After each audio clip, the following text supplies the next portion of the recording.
Justice అంటూ CP office దగ్గర ధర్నా చేస్తున్న నిరసన చేస్తున్న బీఆర్ఎస్ ఎమ్మెల్యేలందరినీ కూడా అక్కడి నుంచి తరలించారు పోలీసులు. ఉద్రిక్త పరిస్థితుల మధ్య హరీష్ రావుతో పాటు మిగతా ఎమ్మెల్యేలందరినీ కూడా శంషాబాద్ పిఎస్ కు తరలించారు. ఈ విషయానికి సంబంధించిన పూర్తి అప్డేట్స్ అందించడానికి మా ప్రతినిధి రాకేష్ లైవ్ లో సిద్ధంగా ఉన్నారు. రాకేష్,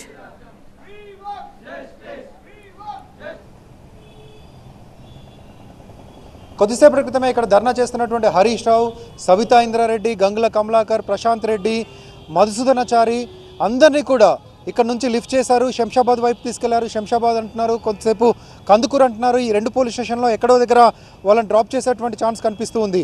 అంతకు ముందే హరీష్ రావు ఒక వీక్ స్టేట్మెంట్ ఇచ్చాడు.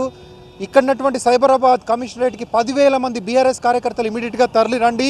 గ్రేటర్ పరిధిలో ఉన్నటువంటి బీఆర్ఎస్ కార్యకర్తలంతా, వార్డుల వారీగా ఉన్నటువంటి కార్యకర్తలంతా కూడా వెంటనే తరలి రండి. న్యాయం జరిగే వరకు ఇక్కడే కూర్చుంటాం, అవసరమైతే కమిషనరేట్ దిగ్బంధనం చేద్దామంటే ఆయనకు పిలుపునిచ్చారు. పిలుపునిచ్చిన కొద్ది నిమిషాల్లోనే వాళ్ళందరినీ కూడా పోలీసులు అరెస్ట్ చేశారు. అంతకుముందు చాలాసేపు ఇక్కడ కమిషనర్ ఆఫీస్లో ఉన్నటువంటి అడిషనల్ కమిషనర్కి, అదేవిధంగా హరీష్ రావుకి మంత్రాలు జరిపారు.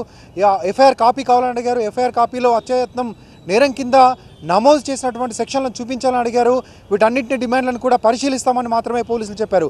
కానీ ఎట్టి పరిస్థితుల్లోనూ ఆ 307 కేసు బుక్ చేసిన తర్వాతే మేము ఇక్కడి నుంచి వెళ్తామంటూ బీఆర్ఎస్ నేతలంతా అక్కడే బైఠాయించుకొని కూర్చున్నారు. చివరగా మీరు ఇచ్చేటువంటి కంప్లైంట్ మీదనే మేము ఎఫ్ఐఆర్ నమోదు చేసేటువంటి అవకాశం ఉంటుంది, మీరు రిటర్న్గా కంప్లైంట్ ఇవ్వాలి. ఇప్పటివరకు పోలీసులు సుమోటోగా నమోదు చేసినటువంటి కంప్లైంట్ ఆధారంగానే గాంధీతో పాటు 30 మందిని అరెస్ట్ చేసి నార్సింగ్ పోలీస్ స్టేషన్కి తీసుకెళ్ళాం.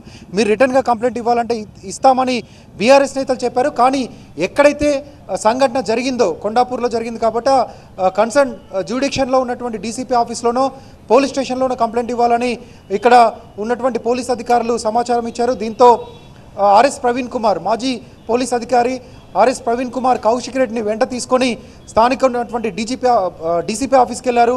గచ్చిబౌలి డీసీపీ ఆఫీస్లో ప్రస్తుతానికి కంప్లైంట్ రాసిస్తున్నారు. కంప్లైంట్ ఇచ్చిన తర్వాత ఎఫ్ఐఆర్ ఎలా నమోదు చేస్తారు, ఎవరెవరిపైన ఎఫ్ఐఆర్ పెడతారు, ఏ సెక్షన్లు పెడతారనే వివరాలు తెలియాల్సింది. మరోవైపు బీఆర్ఎస్ నేతలంతా ఇక్కడే భీష్మించి కూర్చునేసరికి వాళ్ళందరినీ లిఫ్ట్ చేయక తప్పని పరిస్థితి. పోలీసులు కమిషనర్ ఆఫీస్ నుంచి వాళ్ళందరినీ వెళ్ళిపోవాలని పదే విజ్ఞప్తి చేశారు. చివరికి హరీష్ రావు ఇచ్చినటువంటి పిలుపుతో 10,000 మంది గ్రేటర్లో ఉన్నటువంటి కార్యకర్తలంతా వెంటనే ఇక్కడికి రావాలని ఇచ్చినటువంటి పిలుపుతో అందరూ కూడా ఇక్కడికి చేరుకున్నారు. ప్రస్తుతానికైతే కొన్ని సెక్షన్స్ పెట్టినట్టుగా తెలుస్తుంది. BNS section 189, 191, 191/3, 61, 132, 329, 333, 324/4, 324/5, 351/2 red with 190 BNS ఈ సెక్షన్ల కింద నమోదు చేశారు. సుమోటోగా నమోదు చేసినటువంటి కేసులో ఈ సెక్షన్లన్నింటినీ పొందుపరిచారు. కానీ ఈ సెక్షన్లు సరిపోవు. ఖచ్చితంగా హత్యాయత్న నేరం కింద ఒక ఎమ్మెల్యే ఇంకొక ఎమ్మెల్యే ఇంటిపైకి వచ్చి దాడి చేశారు, ఇంటి ముందు వరకు వచ్చి దాడి చేశారు, ఇంటిపైన రాళ్లు వేశారు, ఇల్లును ధ్వంసం చేసేటువంటి ప్రయత్నం చేశారు. కాబట్టి హత్యాయత్నం కేసు నమోదు చేయాలి. ప్రేరేపించిన వాళ్ళపైన, అక్కడికి వచ్చిన వాళ్ళపైన ఆ సెక్షన్లను నమోదు చేసిన తర్వాతే మేము వెళ్తామంటూ బీఆర్ఎస్ నేతలంతా కమిషనర్ ఆఫీస్లో చాలాసేపు ఒక 3 గంటల పాటు అక్కడే కూర్చొని నిరసన తెలియజేశారు. చివరికి పోలీసులు ఇచ్చినటువంటి సలహా మేరకు ప్రస్తుతానికి గచ్చిబౌలి పోలీస్ స్టేషన్లో అయితే రిటర్న్గా కౌశిక్ రెడ్డి కంప్లైంట్ చేస్తున్నారు.